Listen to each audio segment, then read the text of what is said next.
Hi friends, ಯಾರಿಗೆಲ್ಲ ಕರೆದಿರ್ತಕ್ಕಂತಹ ಪದಾರ್ಥಗಳಂದರೆ ಇಷ್ಟ ಆಗಲ್ಲ ಹೇಳಿ.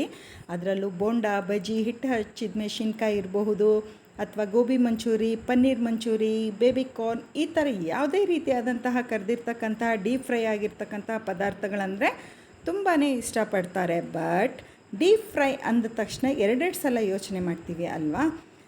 ಇದಕ್ಕೊಂದು ಒಳ್ಳೆ ಸೊಲ್ಯೂಷನ್ ತಂದಿದ್ದೀನಿ. ಪಟ್ ಅಂತ ಹೇಳ್ತೀನಿ, ಬನ್ನಿ.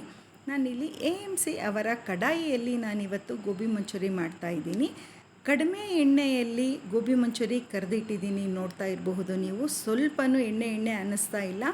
ಹಾಗೆಯೇ ತುಂಬ ಕ್ರಿಸ್ಪಿಯಾಗಿ ತುಂಬಾ ಟೇಸ್ಟಿಯಾಗಿ ಗೋಬಿ ಮಂಚೂರಿ ಇಲ್ಲಿ ರೆಡಿಯಾಗಿತ್ತು. ನಾನು ಇನ್ನೊಂದು ಪಾತ್ರೆಯಲ್ಲಿ ಗೋಬಿ ಮಂಚೂರಿಗೆ ಚಿಕ್ಕದಾಗಿ ಒಂದು ಸಾಸ್ನ ರೆಡಿ ಮಾಡ್ಕೊಳ್ತಾ ಇದ್ದೀನಿ. ನೋಡಿ, ಈ ರೀತಿಯಾಗಿ ನಾನು ಸಾಸ್ ರೆಡಿ ಮಾಡಿಕೊಂಡು ಕರೆದಿರ್ತಕ್ಕಂತಹ ಗೋಬಿನ ಇದರಲ್ಲಿ ಹಾಕಿಬಿಟ್ಟು ನಾನಿವಾಗ ಗೋಬಿ ಮಂಚೂರಿ ರೆಡಿ ಮಾಡ್ಕೋತಾ ಇದ್ದೀನಿ.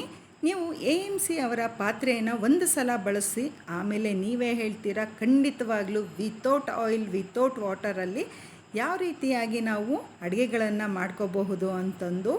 ಈಟ್ ಬೆಟರ್, ಲೀವ್ ಬೆಟರ್ ಅಂತಲೇ ಅವ್ರ ಕಾನ್ಸೆಪ್ಟು.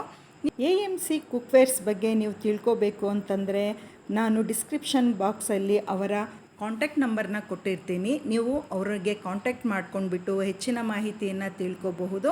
ಗೋಬಿ ಮಂಚೂರಿ ಅಂತೂ ಸೂಪರ್ ಆಗಿದೆ ಅಂತಲೇ ಹೇಳ್ತಾ ಇದ್ದೀನಿ. ಯಾಕಂದರೆ ಟೇಸ್ಟ್ ಮಾತ್ರ ಅಮೇಝಿಂಗ್ ಆಗಿತ್ತು. ಹಾಗೆಯೇ ಸೂಪರಾಗಿ ಕ್ರಿಸ್ಪಿ, ಟೇಸ್ಟಿ ಆ್ಯಂಡ್ ಹೆಲ್ತಿ ಅಂತಲೇ ಹೇಳಬಹುದು. ಯಾರೆಲ್ಲ ಮನೆಯಲ್ಲಿ ಈ ರೀತಿಯಾಗಿ ಡೀಪ್ ಫ್ರೈ ಡೈಲಿ ಮಾಡ್ಕೊಂಡು ತಿಂದ್ರೂ ನಮ್ಗೆ ಯಾವುದೇ ರೀತಿಯಾದ ತೊಂದರೆ ಆಗಲ್ಲ ಅಂತಂದರೆ ಖಂಡಿತವಾಗ್ಲೂ ಒಂದು ಸಲ AMC ಅವರನ್ನು ಭೇಟಿಯಾಗಿ. Thank you.